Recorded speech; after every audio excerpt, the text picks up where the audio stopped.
Good evening, good evening. Welcome to the 20th annual Riverside Township Radio Players Christmas Show. My name is John Gelsomino. Thank you for being here. We have two great shows to put on for you tonight. First up, an Armis Brooks episode, followed by a Christmas time program from Suspense. If you've been with us for a while, especially if you were here the early years, the first 10 years of our Christmas show, you may remember we always did a Christmas Carol each year. And the person who played Scrooge, John Shefke, passed away last week. And John was a member of our group for probably 13, 14 years. And was from the start, and one of our founding members. And one of the biggest things I remember about John was him playing that part.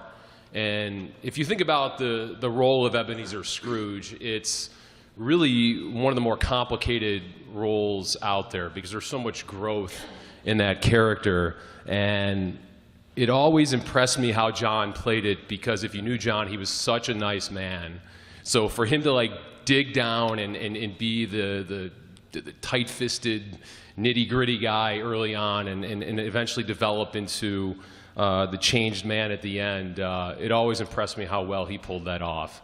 And he's a big part of this Christmas show, and we're going to miss him. Our first show tonight is Armis Brooks. Armis Brooks was a program on CBS from 1948 to 1957. It was a comedy that starred Eve Arden. It also made its way to television and to film. Funny fact about Armis Brooks is that the original person that CBS wanted to play the role was Lucille Ball, but she had already committed to My Favorite Husband. Not really sure what happened with her, but Eve Arden did a great job in the title role. Thank you, Marty. In the title role of Armis Brooks. So that is our first show for tonight, and this Christmas episode is entitled. Wait for it. Department store contest. What's it called, Marty? Department store contest. That's it, the department store contest. Yes, thank you. It's from December 18th of 1949, and it's from the second season of Armis Brooks. So let's tune into CBS Radio for Eve Arden in Armis Brooks.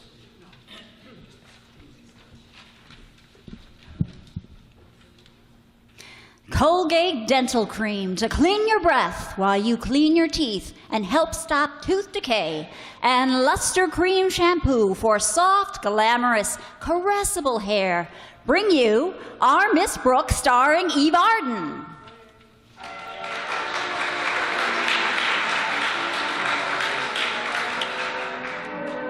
Yes, it's time once again for another comedy episode of Armis Brooks, written by Al Lewis. Well, the holiday season is practically with us. And to our Miss Brooks, who teaches English at Madison High School, it means more than just a respite from the rigors of a difficult school term. Yes, it means that I'll get a chance to relax and observe the change that takes place in people as Christmas approaches.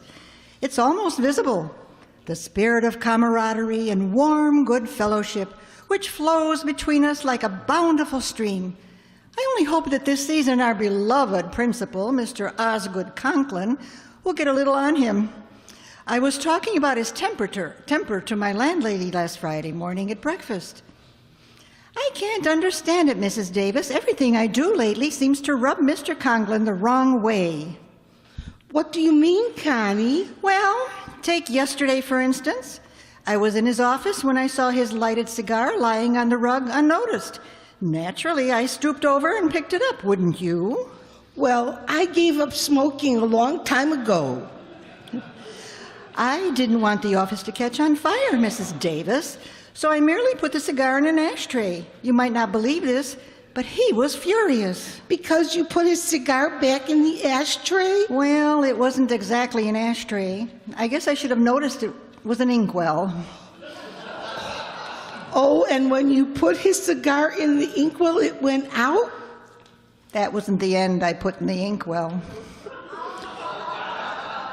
3 puffs later, Mr. Conklin could have won first prize in the chow dog contest. He's so unreasonable. You'd think having a blue tongue was a crime. Maybe it was the taste of the ink he objected to. He's always been a finicky eater anyway.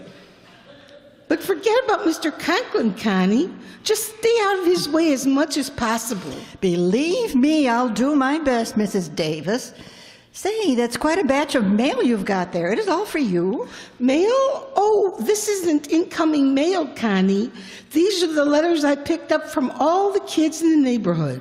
You see, Bush's department store has a contest each year in which the child who writes the best letter to Santa Claus gets his choice of anything in the toy department. Oh, and you're Santa's helper? Well, I shop there anyway, so I just drop them off for the kids. They write such cute letters, some of them. Reminds me of the one you wrote to Santa when you were 7 years old. Me? Where did you see that, Mrs. Davis? Forgive me, Connie, but I've got it right here. I took it out of your old album. You know, the scrapbook with the souvenirs in it? You had it out last night, remember? Oh, that's right. I thought I might run across some souvenir money in it. Let's see that letter, Mrs. Davis. Here you are, dear. Read it out loud. I get such a kick out of it. All right. It says, Dear Sandy Claus, look at this spelling. SandyClawss. That's nice. 1 S for each claw. Read on, dear.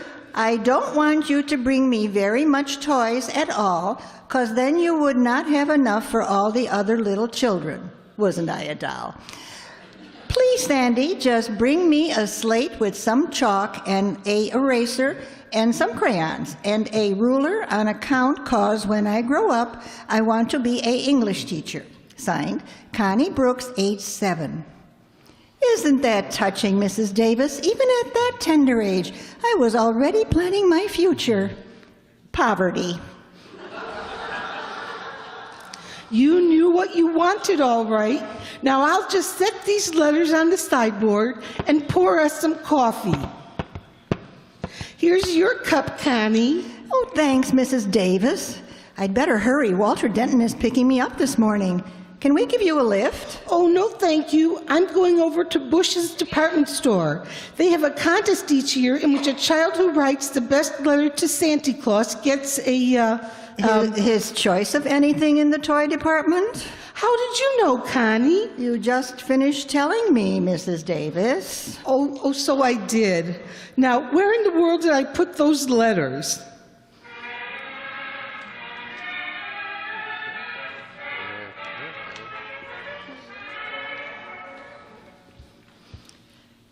What have you done to your car, Walter? It seems to have quite an air about it this morning. It's nothing but your own aromatic presence, Miss Brooks. Thanks, Walter. But I'm not what I mean. Wait a minute. Here's a cigar on the seat between us. Oh, probably dropped out of my dad's pocket. I drove him to work this morning. Say, do you mind if I keep it? It might make a nice good morning gesture to Mr. Conklin. I can use one at this point. Oh, sure. My dad's got a pocket full of cigars. But what's wrong with you and old Marblehead? Mr. Conklin. Are you in the doghouse, Miss Brooks? Where I am shouldn't happen to a dog, Walter.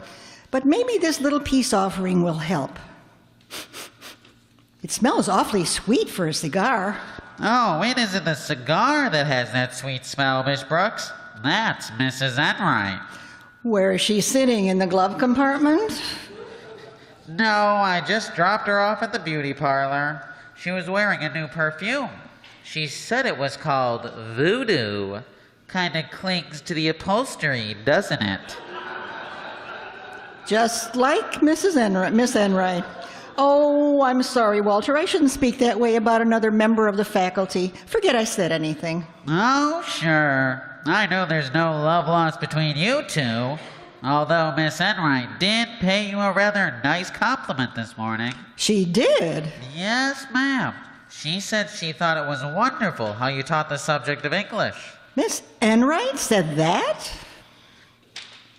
Just before she went into the beauty parlor, she said that anybody who could teach a language to so many kids for such a long time, in spite of her obvious difficulties in speaking that language, should get a medal. Maybe the dryer will fall on her. By the way, Walter, did Miss Enright mention her reason for going to the beauty parlor so early in the morning? Oh, come to think of it, she did. She said she was going out with Mr. Boynton after school. But today's Friday, the day Mr. Boynton usually takes me to the zoo. Well, it's also a special occasion for Miss Enright. It's her birthday. And you know something, Miss Brooks? She came right out and told me her age. How old did she say she was, Walter? 27. I guess that's why Mr. Boynton has to take her out today instead of you. I still don't see why Miss Enright's birthday has anything to do with it. He didn't take her out last year when she was 27. Or the year before when she was 28. Miss Brooks. I seem to detect the presence of the green-eyed monster in this vehicle. She can't possibly be back from the beauty parlor yet. Oh, it just makes me mad, Walter. The way some women try to keep their ages hidden. Why, if anybody wanted to make it their business, they could find out my age in a minute. How old are you, Miss Brooks? None of your business.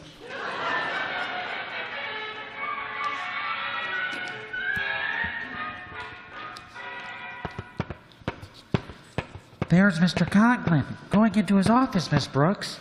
Now here's your chance to slip him that cigar. Right, Walter. See you in class. Good morning, Mr. Conklin. Good morning, Miss Brooks. Have a cigar? Cigar? Yes, sir. I just happened to have it on me. That is a gentleman friend left it in my compact. Here, it's brand new. No ink on it. Thank you, Miss Brooks. Now, if you'll excuse me while I withdraw to the safety of my office while I'm still ahead. Yes, sir. Goodbye, Mr. Conklin. Goodbye.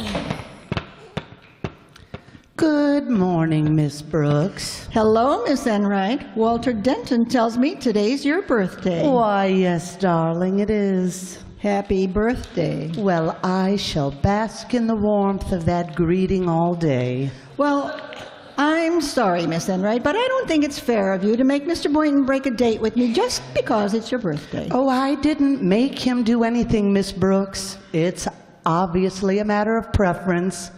Put down a brightly colored gay silk scarf and an old gray shoe, and even a baby will reach for the scarf. Are you calling me an old gray shoe? Well, if it fits, darling, slip it on. Now, look, Miss Enright, I don't want to be rude to you on this of all days, especially since I realize that your birthday is one holiday which has been celebrated in this neighborhood for countless generations. But every Friday, Mr. Boynton takes me to the zoo. That's very cooperative, my dear. But if the zoo wants you badly enough, they'll come and get you. Now, you really must excuse me. I've got to find Walter Denton's car. I left a cigar on the front seat of it this morning. Oh, was that your cigar? I thought you smoked a pipe. It's for Mr. Boynton. He's just a big, overgrown boy when it comes to practical jokes, you know. So I bought that cigar for him in the magic shop. In the magic shop? Yes, it's an exploding cigar. Oh, not dangerous, of course, just full of soot. Oh, no. Excuse me, Miss Enright, but I've got to get back to Mr. Conklin's office right away. Mr. Conklin, about that cigar I gave you, sir. Yes, Miss Brooks? Oh, God! Mr. Conklin, are you all right? Why, yes, Miss Brooks, I'm just dandy. But there's soot all over my face. What do you suggest I do about that? What can you do, Mr. Conklin? Get down on one knee and sing April Showers.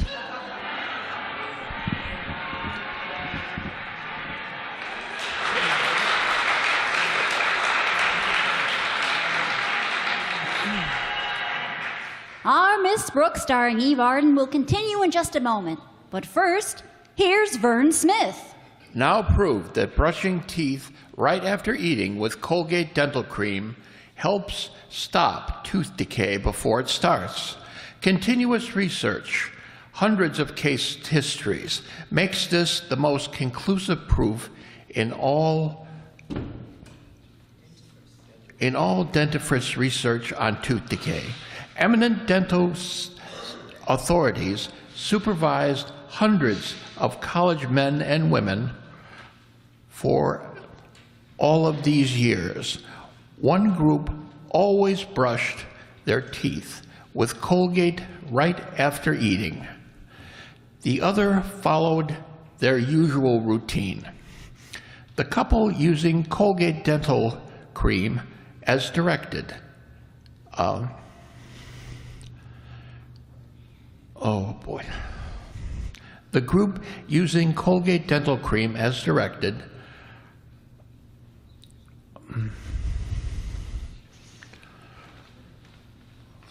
good heavens. I know, I've got it. Skip using Colgate, just say exclusively shows. Okay, exclusively shows a startling reduction in average number of cavities, far less tooth decay. The other group developed new cavities at a much higher rate.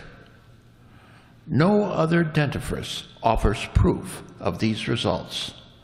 Modern research shows decay is caused by mouth acids which are at their highest and worst right after eating. Brushing teeth with Colgate as directed helps remove acids before they harm enamel.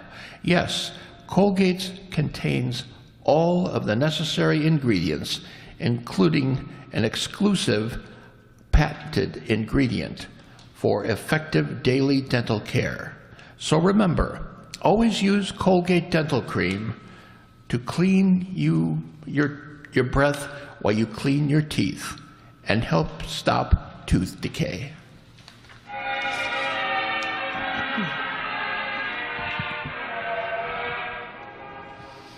Well, I finally convinced Mr. Conklin that the cigar episode should be included in my list of unpremeditated crimes.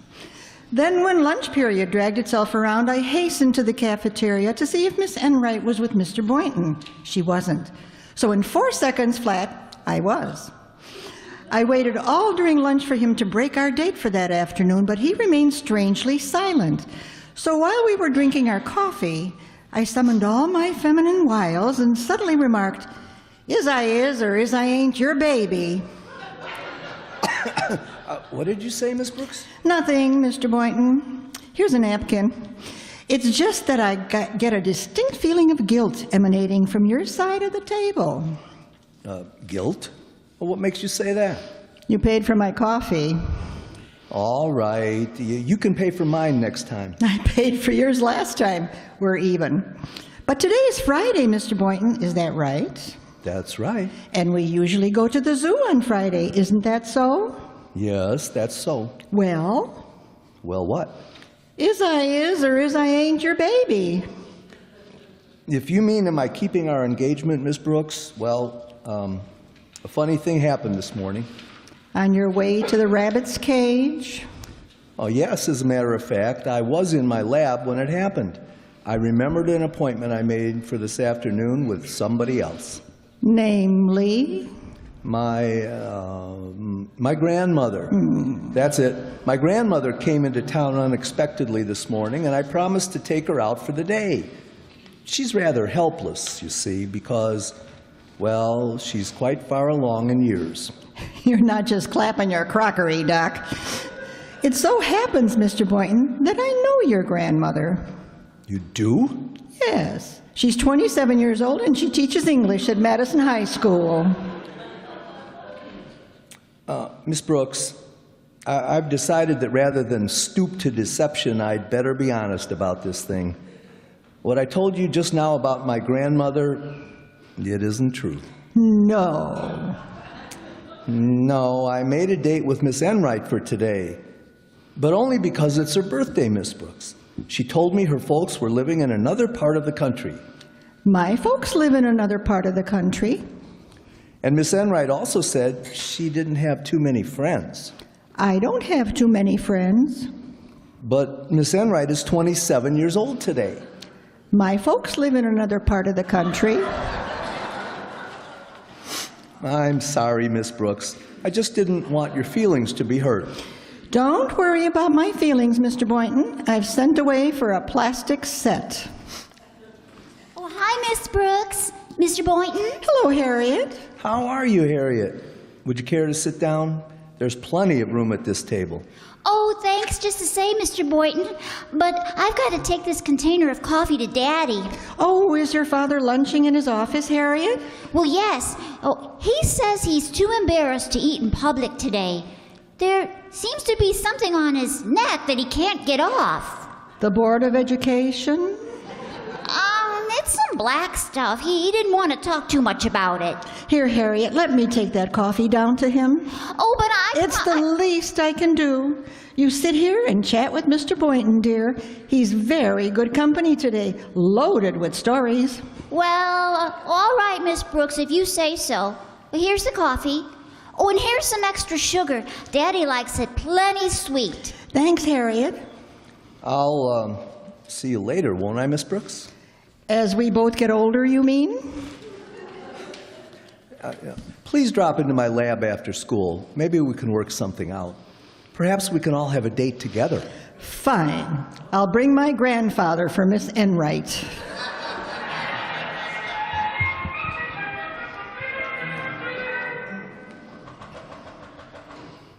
Come in. I met your daughter in the cafeteria, Mr. Conklin, and she gave me this coffee to bring you. What happened to her? Pull up lame? Well, as a matter of fact, sir, I wanted to sort of atone for some of my earlier transgressions. Well, don't stand there. Pour some coffee in a cup for me, please. Yes, sir. I'll just get this cover off. It's on pretty tight. I hope it's hot. If there's anything I can't stand, it's cool coffee. Oh, I'm sure it's piping hot, Mr. Conklin. I can tell by the way the container feels. This lid is so... Let me help you with that. No, it's coming now. Oh! It is piping hot, isn't it? Observe the steam rising from my trousers right here, Miss Brooks. Yesterday, you dipped my cigar in the inkwell. This morning, you gave me one that exploded in my face. And now, thanks to you again, a container of hot coffee is running down my leg. Well, don't stand there, Miss Brooks. What have you to say for yourself? Is it sweet enough, Mr. Conklin?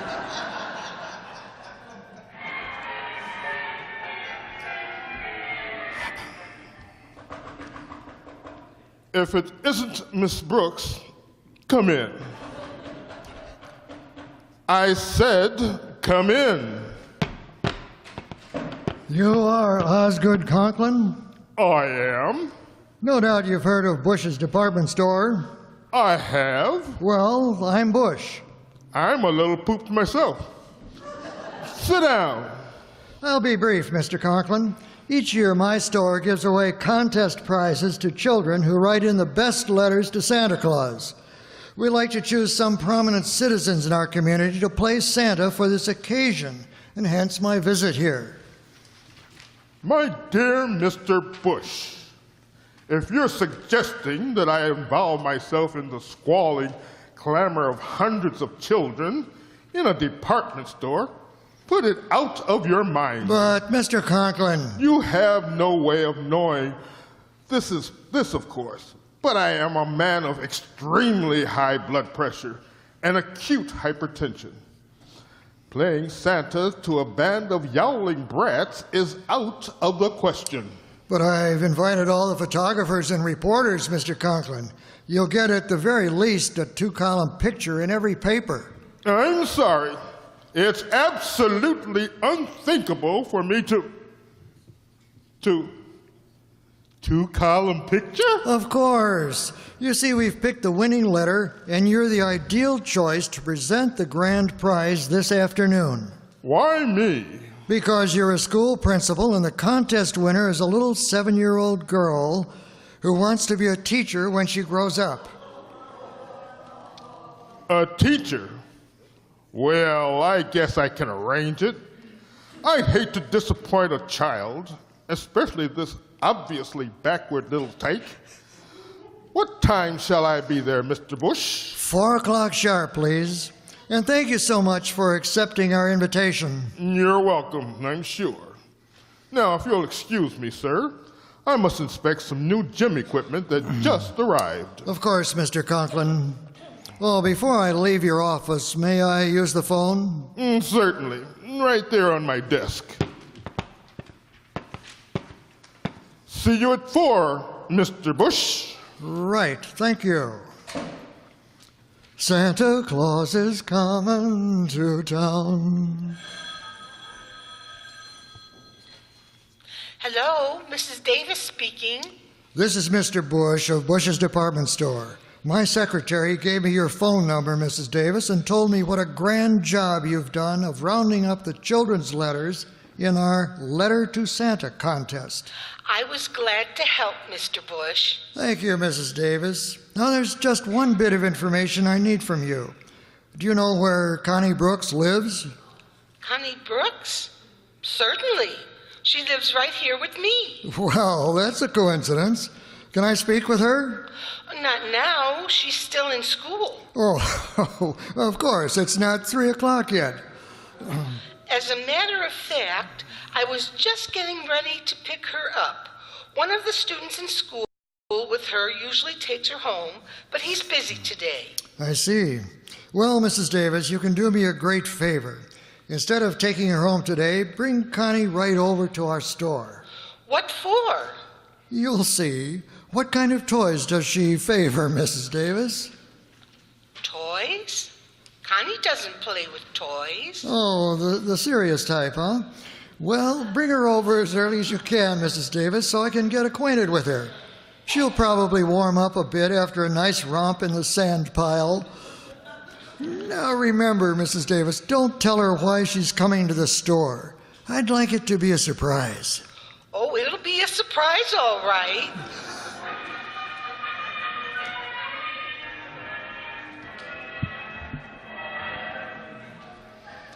Now, will you please tell me what you're doing in Bush's department store, Mrs. Davis?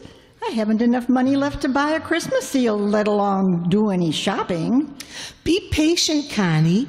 We'll find out as soon as I can locate Mr. Bush. I know. Let's cut out for the sand pile. He's right over there in the toy department. All right. Oh, look, there's Mr. Boynton. Oh, hello, Miss Brooks, Mrs. Davis.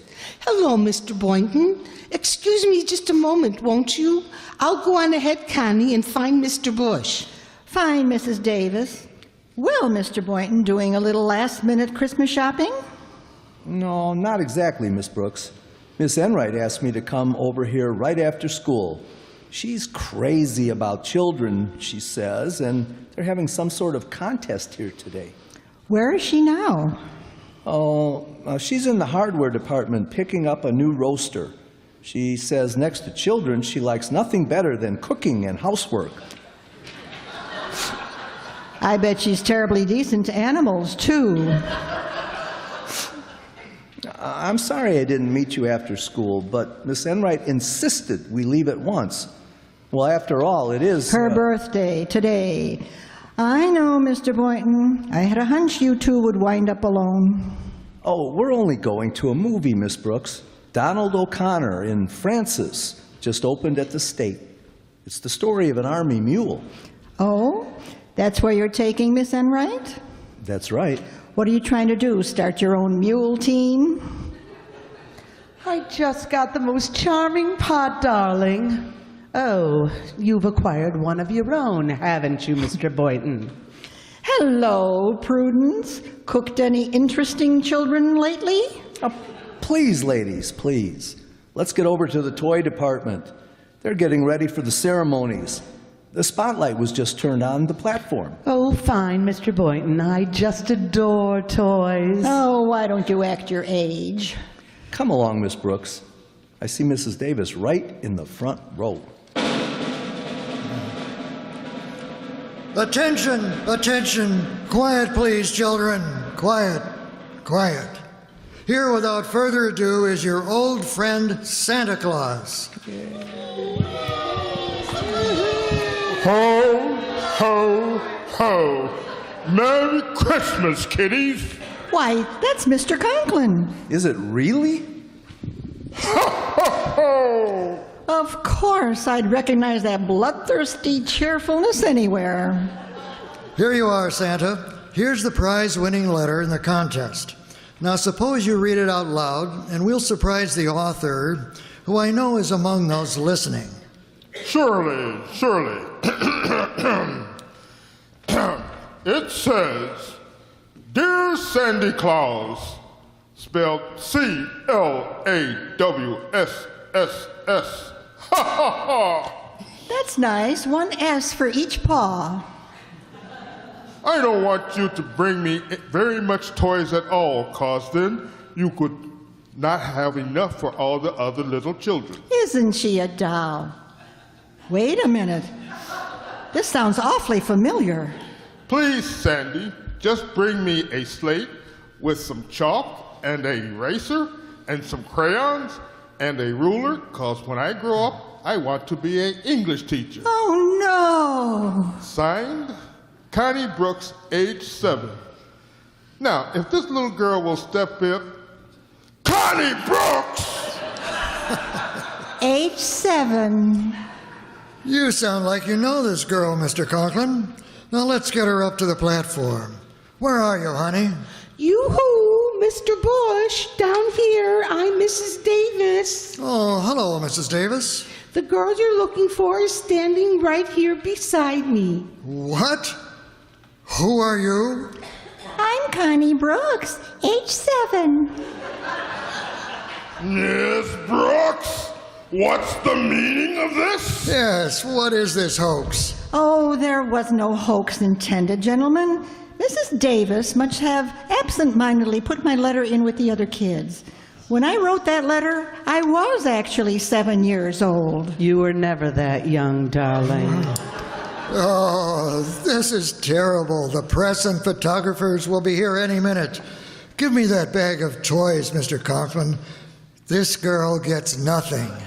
Now, hold on there, Mr. Bush. The contest rules clearly state that the winner must be a child. If Miss Brooks was 7 years old when she wrote that letter, she's entitled to take home anything she wants from the toy department. I think you've got something there, Mr. Boynton. Now, this is terribly embarrassing.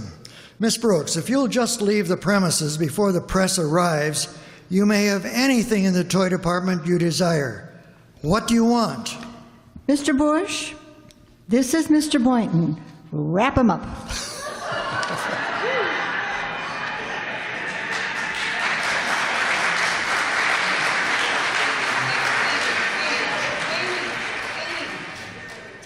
Eve Arden returns in just a moment. But first, Dream girl, beautiful luster cream girl. Tonight, yes, tonight, show him how much lovelier your hair can look after a Luster Cream shampoo. Luster Cream, world's finest shampoo. No other shampoo in the world gives a magic blend of secret ingredients plus gentle lanolin. Not a soap, not a liquid. Luster Cream shampoo leaves hair beautiful 3 ways. Fragrantly clean, free of loose dandruff.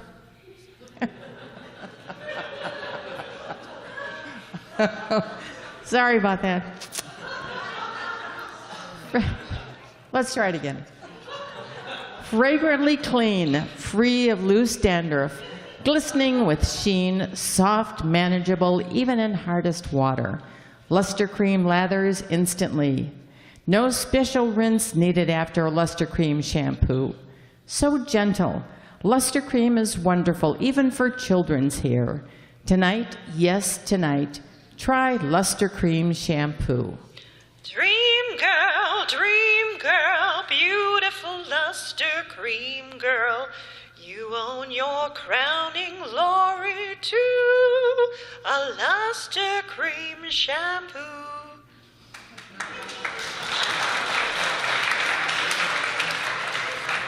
And now, once again, here's Eve Arden. This Christmas, give yourself and your family the gift that keeps on giving. United States Savings Bonds, the present with a future, and buy savings bonds regularly. Start preparing now for those things you know you're going to want and need in the future. If you're on a regular payroll, use the Easy Payroll Savings Plan. If you're self-employed, use the Bond a Month Plan. Invest today in security, your own economic security and the security of your country. Buy United States Savings Bonds today.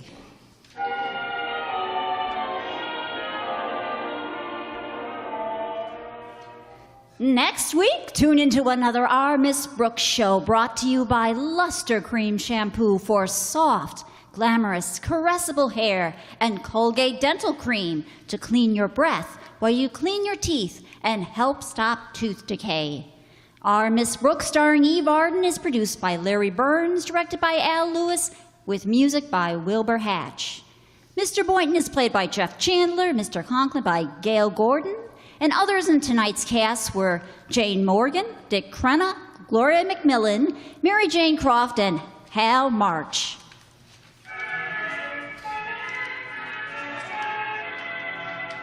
Here's good shaving news. 3 men out of every 4 can get more comfortable, actually smoother shaves with Palmolive Brushless Shaving Cream. This is not just a claim, here's the proof. 1,297 men tried the Palmolive Brushless way to shave described on the tube, and no matter how they shaved before, 3 men out of every 4 got more comfortable, actually smoother shaves. Try Palmolive Brushless yourself. See if you don't get more comfortable, actually smoother shaves the proved Palmolive Brushless way.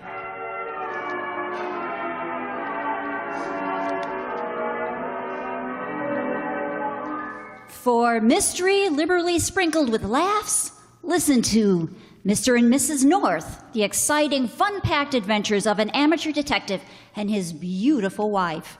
Tune in Tuesday evening over most of these same stations, and be with us again next week at the same time for another comedy episode of Our Miss Brooks. Don Amesmeyer speaking. This is CBS, the Columbia Broadcasting System.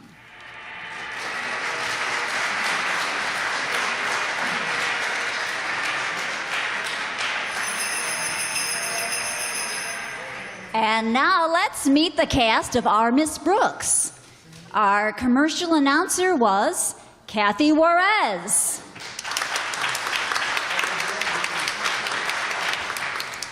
The pitchman, Vern Smith, was Tom Duggan. The lovely voice of Luster Cream Shampoo was Amy Nieves. And Connie's favorite male student, Walter Denton, was played by the favorite of many, George Suki.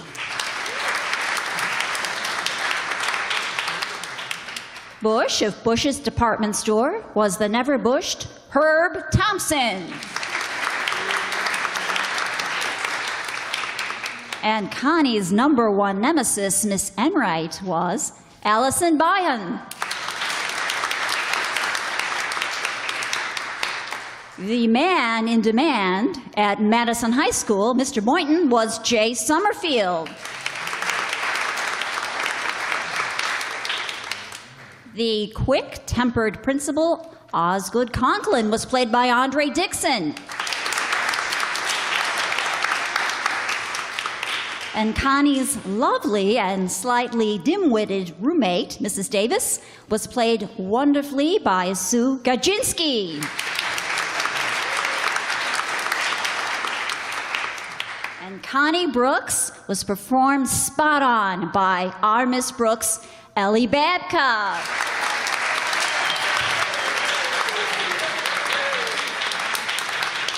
And sound effects were performed by the master himself, Marty McNulty.